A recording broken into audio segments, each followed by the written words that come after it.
ಕುಡಿತಕ್ಕೆ ಹಣ ನೀಡಿಲ್ಲ ಹಾಗೂ ಮನೆಯಿಂದ ಹೊರಹಾಕಬೇಕು ಎನ್ನುವ ಉದ್ದೇಶದಿಂದ ತನ್ನ ಅಳಿಯನನ್ನೇ ಹೊಡೆದು ಕೊಂದಿದ್ದ ಆರೋಪಿಗೆ ಶಿರಸಿಯ ನ್ಯಾಯಾಲಯವು ಜೀವಾವಧಿ ಶಿಕ್ಷೆ ಹಾಗೂ ದಂಡ ವಿಧಿಸಿ ತೀರ್ಪು ನೀಡಿದೆ. ಶಿರಸಿ ತಾಲೂಕಿನ ಮಳಲಿ ಗ್ರಾಮದ ವೆಂಕಟರಮಣ ಗಣಪಗೌಡ ಶಿಕ್ಷೆಗೆ ಗುರಿಯಾದ ಅಪರಾಧಿ.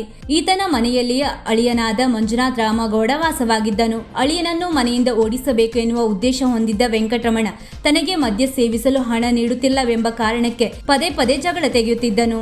ಮೇ 2, 2024ರಂದು ಮಧ್ಯಾಹ್ನ ಮನೆಯವರೆಲ್ಲರೂ ಮದುವೆ ಕಾರ್ಯಕ್ರಮವೊಂದಕ್ಕೆ ತೆರಳಿದ್ದ ಸಂದರ್ಭದಲ್ಲಿ ಮನೆಯಲ್ಲಿ ಯಾರೂ ಇಲ್ಲದನ್ನು ಗಮನಿಸಿದ ಆರೋಪಿ ವೆಂಕಟರಮಣ ಅಳಿಯ ಮಂಜುನಾಥನ ತಲೆಗೆ ಕಟ್ಟಿಗೆ ಬಡಿಗೆಯಿಂದ ಬಲವಾಗಿ ಹೊಡೆದಿದ್ದನು.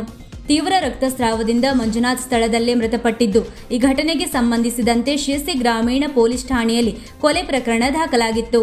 ಶಿರಸಿ ಗ್ರಾಮೀಣ ಪೊಲೀಸ್ ನಿರೀಕ್ಷಕರಾದ ಸೀತಾರಾಮ್ ಪಿ ಅವರು ಪ್ರಕರಣದ ಸಮಗ್ರ ತನಿಖೆಯನ್ನು ನಡೆಸಿ ನ್ಯಾಯಾಲಯಕ್ಕೆ ದೋಷಾರೋಪಣಾ ಪಟ್ಟಿಯನ್ನು ಸಲ್ಲಿಸಿದ್ದರು. ವಿಚಾರಣೆ ವೇಳೆ ಸರ್ಕಾರದ ಪರವಾಗಿ ಪಬ್ಲಿಕ್ ಪ್ರಾಸಿಕ್ಯೂಟರ್ ರಾಜೇಶ್ ಎಂ ಮಳಗಿಕರ್ ಅವರು ಸುದೀರ್ಘ ವಾದ ಮಂಡಿಸಿದರು.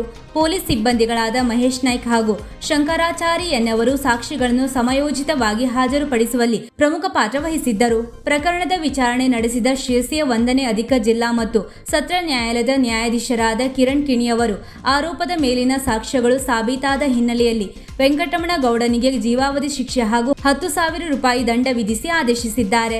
ಅಲ್ಲದೆ ಮೃತನ ಪತ್ನಿಗೆ 50,000 ರೂಪಾಯಿ ಪರಿಹಾರ ನೀಡುವಂತೆ ಸೂಚಿಸಿದ ನ್ಯಾಯಾಧೀಶರು ಹೆಚ್ಚಿನ ಪರಿಹಾರಕ್ಕಾಗಿ ಜಿಲ್ಲಾ ಕಾನೂನು ಸೇವಾ ಪ್ರಾಧಿಕಾರಕ್ಕೆ ಅರ್ಜಿ ಸಲ್ಲಿಸಲು ಅವಕಾಶವನ್ನು ಕಲ್ಪಿಸಿದ್ದಾರೆ.